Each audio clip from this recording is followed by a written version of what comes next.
Gentlemen, I am so sorry. I did my best. I really did, but I was unable to find a movie made for the boys that would wash the taste of rip-off Twilight out of our mouth. There was just none that were appropriate. You wouldn't believe what I saw when doing research for this episode. I had to watch a woman fart for 60 straight seconds like I've never heard before. I still have the nightmares. Since it's going to take more research before I can find an appropriately guy-centric movie, in the meantime I believe I've found a suitable substitute. We're going to be covering a series of movies that's near and dear to my heart, the series known as The Gingerdead Man. Now, today we'll be covering the first movie in that series, appropriately titled The Gingerdead Man. It's notable for the fact that it stars Gary Busey and nothing else. Well, technically stars. You'll see. Weirdflix. This film is our very first introduction to the company known as Full Moon Pictures. Full Moon Pictures is known for several things, probably most famously for the Puppet Master series. It's a series about killer puppets, if you couldn't guess. However, that's not what we're here to talk about today. We're here to talk about their weirdest series, Tied only with the Evil Bong series, The Gingerdead Man. This series, which starts out as a fairly normal horror movie with a strange premise, blossoms over the course of 3 to 4 movies, depending on how you count them, into sheer insanity. To get to that, however, we must first start with this relatively tame movie. Well, that's the way the cookie crumbles. Let's sink our teeth into The Gingerdead Man. Get used to that name, you're gonna be hearing it a lot. Our movie starts off pretty normally with an outside shot of a diner and then someone getting shot and killed. Whoa! Talk about starting off with a bang! Here we see our star, Gary Busey, robbing this diner or something. This old man, presumably the owner, tries to rush him with a knife, and we see that it doesn't end so well for him. His son tries the diplomatic approach, and Gary gives him a lesson on how to talk to people. Put your gun down, please. Now you're sounding like my high school principal. This seems to be going well so far.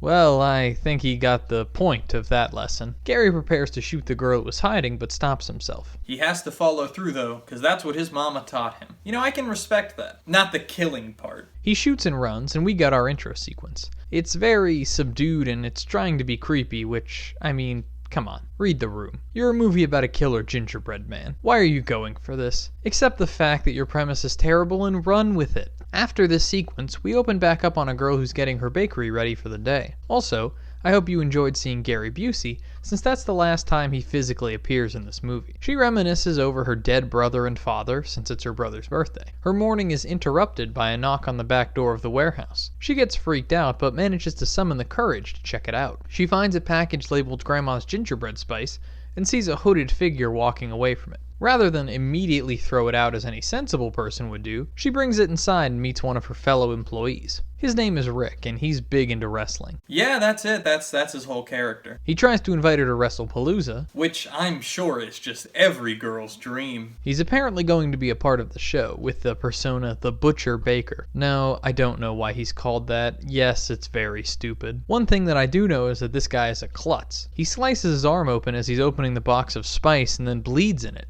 Just all up in it. Yeah, this guy wouldn't have done too well in Vampires Suck. Rather than throw out the food, because this is apparently the worst run bakery in the world, they proceed to still use the gross, bloodied baking mix. I should take a moment to mention why this is important. Earlier, while staring at a newspaper, our lead girl Sarah reminisces about the last words of the killer, Millard, before he got the chair. I'll get you for this, even from beyond the grave, because my mom was a witch in Coonsboro.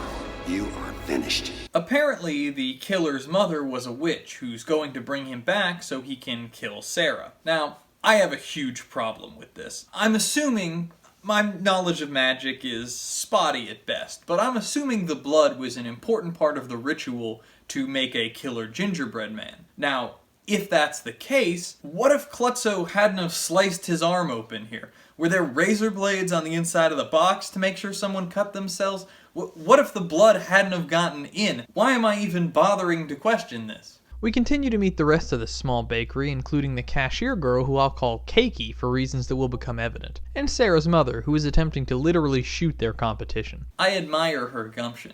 You don't see too many people these days trying to kill their rivals in business. Her character traits are that she's an alcoholic.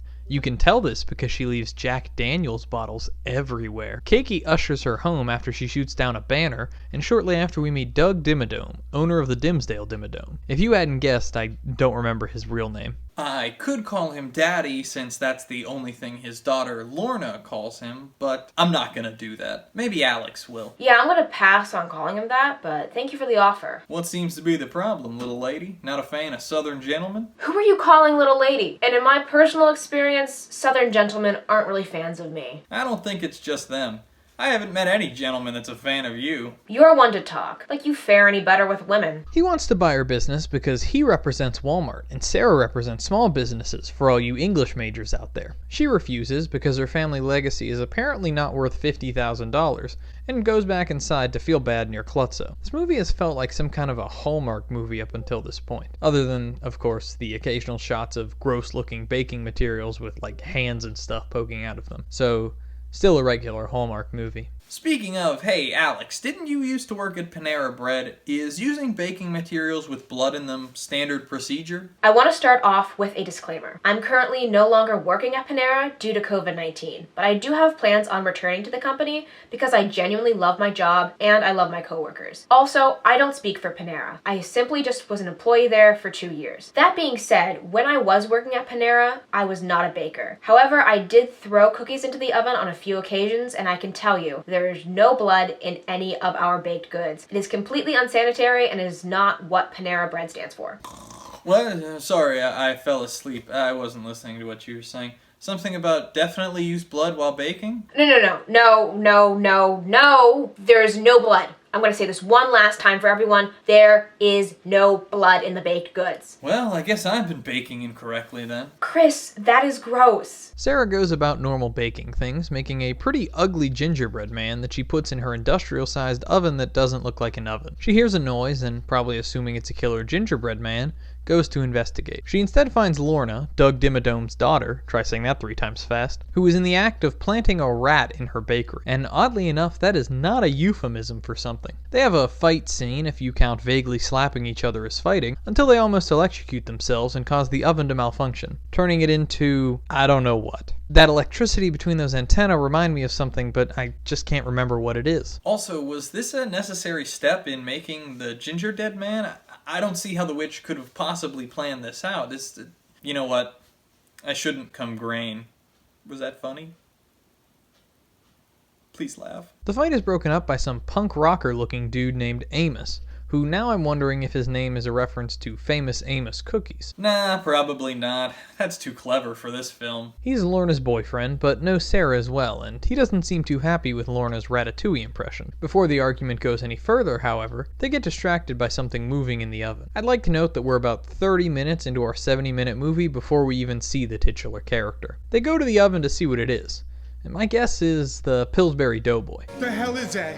Well, it sure ain't the Pillsbury Doughboy. I stand corrected. Here we get to see Gary Busey's face plastered onto a cookie. Just as every young girl dreams. This is how he appears for the rest of the movie, in voice only. They run, because if I heard a cookie talk, I would be running as well. Hanging out in the front of the bakery, they form a plan of attack, because Amos thinks a talking cookie would be worth big money on TV. While this is happening, Sarah's mother sneaks in the back to find some more of Cool Al H. What she finds instead is an adorable gingerbread man that she tries to touch. What happens instead is, well...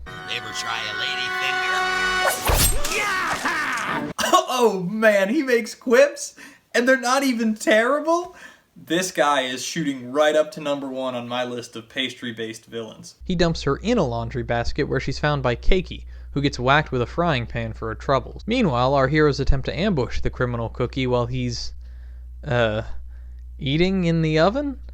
Somehow he slips by them, and they decide that things are getting a little too freaky. Back in the lobby, they regroup, and Lorna tries to call her father. Let's hear how that goes. Daddy, look, you have got to come and get me. I am at Betty's Bakery, and we got homicidal baked goods after us. You really could have phrased that better, Lorna. Her phone dies because she's an idiot and didn't charge it. The Gingerdead Man cut the phone line, so the only option is to get the cell phone in Lorna's car. What I find interesting here is that they could just easily walk out the door, yet for some reason they're just intent on calling for help. It's not like you're isolated at a summer camp. You're in a bakery. Just walk outside. It's a cookie. It's less threatening than Chucky. To prove my point, Amos walks outside to get both his cell phone and a revolver. Remember the fact that that's a revolver, it'll come into play later. Also, Lorna explains about her and Amos's relationship. Amos? Go real, girl. It's nothing but a little bit of stupid fun is all. You acted like it was more than that. It's because he was flirting with you. See, when he's with me, I don't want him making googly eyes at nobody but me. Even though he's not with me. Got it?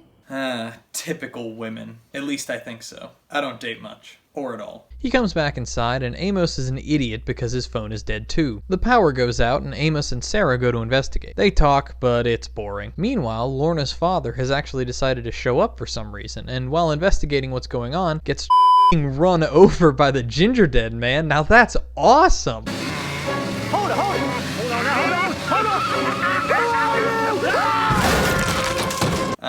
Vehicular manslaughter. Not something you see very often. Look, I know these puns suck, but I'm doing my best here. You try to come up with some pastry-based puns. Amos and Sarah get the power working and discover a blood trail leading towards Keiki, who's been covered with some suggestive icing. I give the Gingerdead Man points for presentation. I think he'd do well on Cake Boss. Lorna discovers her father's accident and tries to wake him up by hitting him. Daddy, you can't go, Daddy. I don't think she understands how this works. She runs back inside and meets Gingerdead Man, who's ready with another quip. How about a facial?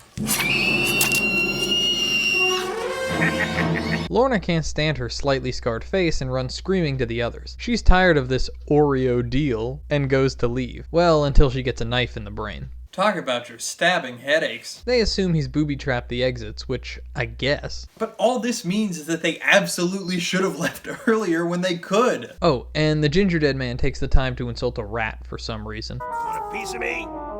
Must not have liked Ratatouille. Now, this next part I'm a little unclear on. Sarah and Amos find Sarah's mother's severed finger pointing to the oven where Sarah's mother is, and Sarah and Amos get her out. But then Sarah gets locked in the oven after the Gingerdead Man knocks out Amos.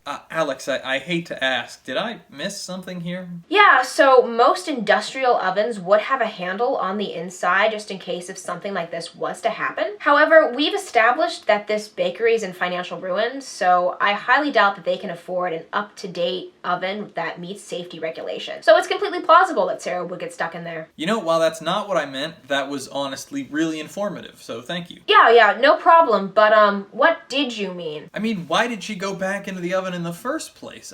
Her mother was out. Was she really cold and needed to be warmed up? Here, let's do an instant replay. See how Amos is dragging Sarah's mom out and Sarah is nowhere to be seen, and then it just cuts to Sarah in the oven still? Yeah, Sarah never makes it out. Huh? Sorry, I wasn't paying attention again. I'm trying to think of more baking puns. I guess I wasn't ready. Seriously? Amos manages to shoot the lock off the door and free Sarah, who crawls over to him. However, Gingerdead Man got a hold of the gun, and it looks like this movie is about to have a way darker ending than I anticipated. But presumably because the writers couldn't think of a way to get the heroes out of this, Klutzo reappears in his wrestling persona, the aforementioned Butcher Baker, and threatens the Gingerdead Man. Now it's time to meet your maker. Prepare to face the Butcher Baker. For tonight, your ass is toast. Gotta be me. The Gingerdead Man responds appropriately by going hog wild with that gun.